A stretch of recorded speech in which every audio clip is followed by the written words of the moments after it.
কিয়ামতের ময়দানে জান্নাতের কয়টা কাতার হবে আপনারা কইতে পারবেন? কইতে পারবেন নি? কিয়ামতের ময়দানে জান্নাতের কাতার কয়টা হবে কইতে পারবেন? আল্লাহু আকবার। কিয়ামতের ময়দানে জান্নাতের কাতার হবে 120টা। কয়টা? আরো জোরে কয়টা? কিয়ামতের ময়দানে জান্নাতের কাতার হবে 120টা। মজার কথা, 120টা জান্নাতের কাতারের ভিতরে 80টা জান্নাতের কাতার নবী মুহাম্মদুর রাসূলুল্লাহর উম্মতের হবে। আমাদের কাতার জান্নাতের কাতার কয়টা? আরো জোরে কয়টা? সবাইকে শোনায় দেন কয়টা? 120টা জান্নাতের কাতার, ওর ভিতরে 80টা জান্নাতের কাতার নবী মুহাম্মদুর রাসূলুল্লাহর উম্মতের হবে। আর 40টা কাতার 2,24,000 নবীর উম্মতের হবে। আমরা একলাই 80টা।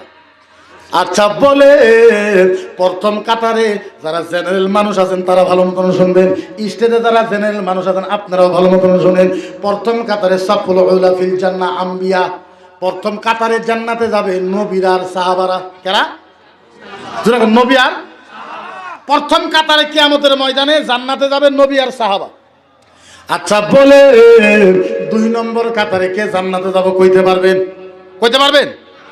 আলেম যাবে না, মৌলানা যাবে না, মুফতি যাবে না, হাফেজ সাহেব যাবে না, কারি সাহেব যাবে না, হাজী সাহেব যাবে না, মাতবর যাবে না, অমুকে যাবে না, তমুকে যাবে না, মুফাসসির যাবে না, মুহাক্কিক যাবে না, মুসান্নিফ যাবে না, অমুকেও যাবে না। তো কারা যাব?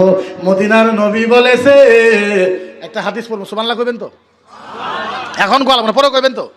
মদিনার নবী বলেছে, ওয়াল ইহুদা ওয়ান নাসারা ওয়াল ইহুদা ওয়ান নাসারা ওয়াল ইহুদা ওয়ান নাসারা ওয়াল কুফারা রাগাবিদা লিকানা তারিকিহিল আমরুতুল বারা। সুবহানাল্লাহ বলেন না? মদিনার নবী বলেছে, একটা ইহুদি মানুষ, একটা নাসারা মানুষ, একটা কাফের মানুষ, আমাদের ভাষায় একজন আসামি মানুষ, একজন বাঙালি মানুষ, একজন বুড়ো মানুষ, একজন তেলুগু মানুষ, একজন আদিবাসী মানুষ, একজন বিহারি হিন্দু মানুষ, যে কোনো হিন্দু মানুষ রাস্তা দিয়ে গাড়ি দিয়ে যাইতেছে, যাইতে যাইতে অ্যাক্সিডেন্ট হয়ে গেছে, অ্যাক্সিডেন্ট হয়ে পইরা গেছে, মাথাটা কাইটা গেছে, হাতের মাঝেও কাইটা গেছে, বুকের মাঝেও কাইটা গেছে। মদিনার নবী বলেছে, ও সাহাবা, একটা মুসলমান ওই জায়গার ভিতরে গেছে, যাই দেখে হিন্দু ভাই বেহুশ হয়ে জঙ্গলের মাঝে পইরা গেছে। মদিনার নবী বলেছে, ওরে জঙ্গল থেকে তোলো, তোমার গামছাটা ফালটা করো, গামছা দিয়া কপালে ফাইটা গেছে বান্দা দাও, হাতে কাইটা গেছে বান্দা দাও, বুকে কাইটা গেছে বান্দা দাও। সুন্দর করে ওই হিন্দু ভাইকে গাড়িতে বসাইয়া ডাক্তারখানা লইয়া যাও। ডাক্তারখানা লওয়ার পর ট্রিটমেন্ট করার পরে, খিলেন দিলেন করার পরে, সুন্দর করে আরাম করে ওই হিন্দু ভাইয়ের বাড়িতে পৌঁছাইয়া দাও। মদিনার নবী বলেছে, যেই মুসলমান, আল্লাহর নবী বলেছে, যেই মুসলমান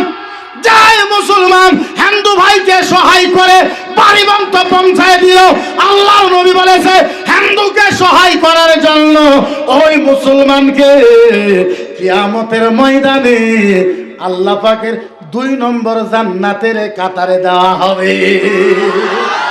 এর নাম ইসলাম। এর নাম কি? আরো জোরে কোন, আরো জোরে কোন, এর নাম কি?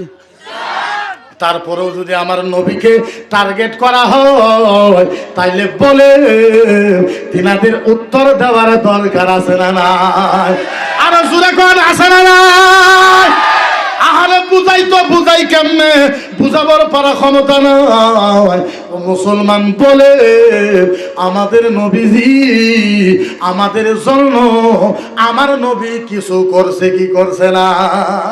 মাত্র 5-6 মিনিট ওয়াজ শুনেন, তারপর আমার বক্তব্য শেষ করব। আল্লাহু আকবার কাবীরা। আমার নবী আমাদের জন্য কত ইম্পর্টেন্ট। কিয়ামতের ময়দানে সব জায়গায় কই, কিসের ময়দান? কিয়ামতের ময়দান। কিসের ময়দান?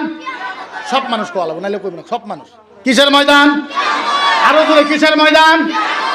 কিয়ামতের ময়দান। 5 মিনিট ওয়াজ ভালো মতন শুনেন। আপনার ব্রেন আর আপনার ইমান যদি পরিবর্তন না হয়, জীবনে জাতির সামনে ওয়াজ করবো না। কিন্তু আপনি ধ্যান দিয়ে শোনা লাগবে, আপনি ইমানদার হওয়া লাগবে।